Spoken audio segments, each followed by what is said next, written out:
Selamun Aleyküm ve Rahmetullah Şeyh. Və aleykum salam və rəhmətullah və bərəkatuhu. Şeyh, 8 Mart cəmiyyətdə yayılan adı ilə Qadınlar Günü. Bu günün müsəlmanlara bir aidiyyatı varmı?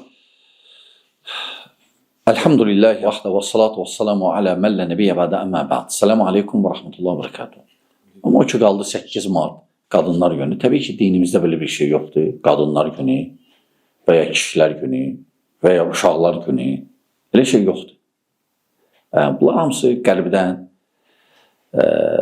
bizim dində olmayan, bizim adətə zidd olan tərəflərdən gəlib. Bizdən olmayanlar tərəfdən gəlib. Və biz də bunu baxırıq səbəbinə. Hər şeyin səbəbi var. Ne üçün bunlar Qadınlar Günü ediblər? Bir gün. O da çünki qadınların öz ölkələrində haqları yox idi.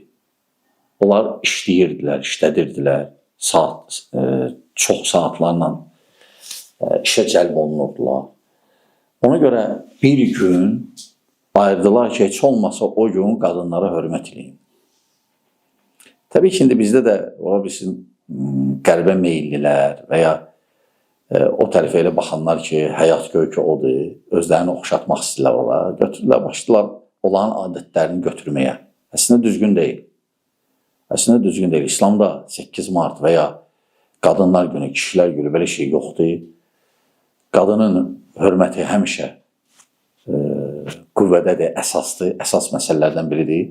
Həmçinin kişinin hörməti, uşağın hörməti, insan haqları daima gündəmdir və hətta öləndən sonra dinimiz insan haqlarını qoruyur.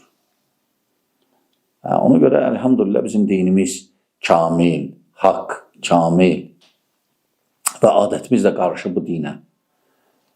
Belə dini baxmalı, dinə baxmamaq, belə adətləri nəzərinə keçirməmək, gedib başqa dinlərdə əlaqəli olan, başqa adətlərlə əlaqəli olan məsələləri gətirmək, özü onlara oxşatmaq düzgün deyil. 8 Mart belə şey yoxdur. Qadınlar Günü, hələ şey yoxdur. Qadınlar üçün hər gündür.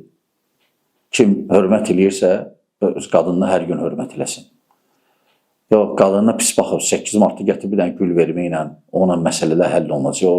O alladıcı üslublarla hamısı. Burada qadınlar da özlərini aldadırlar, əslən şeyh. Əlbəttə, yəni o nədir? Qadına bir gün.